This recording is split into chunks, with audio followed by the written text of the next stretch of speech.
Ronda Veritas Report. Pilipinas at Canada nagkasundo na palakasin ang mga oportunidad para sa mga OFW. Ang balitang yan tinutukan ni Nolan Ariola.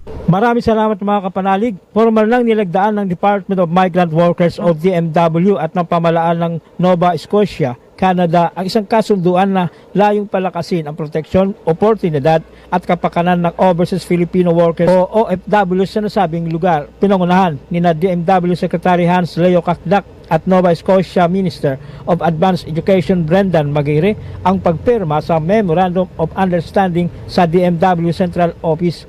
Ayon kay Secretary Kakdak, layunin ng kasunduan ang makatao at makatarungang sistema ng paggawa para sa mga Pilipino sa Nova Scotia.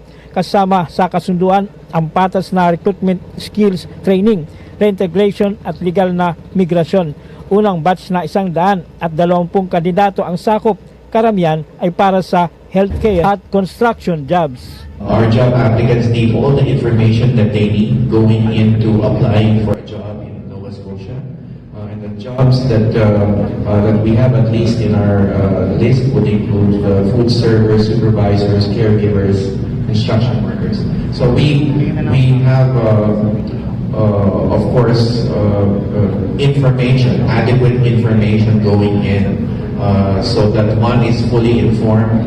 One could arrive at the best judgment possible before deciding whether or not to apply. And lastly, as I mentioned, the technical working groups from the government side will also look over and monitor implementation of the agreement and anything and everything else that may come up along the way, we will address at both sides.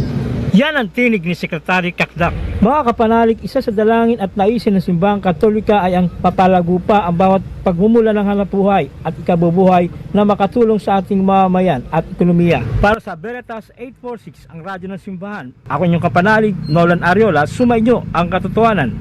Ronda Veritas Report. Veritas 846. Manood, makinig.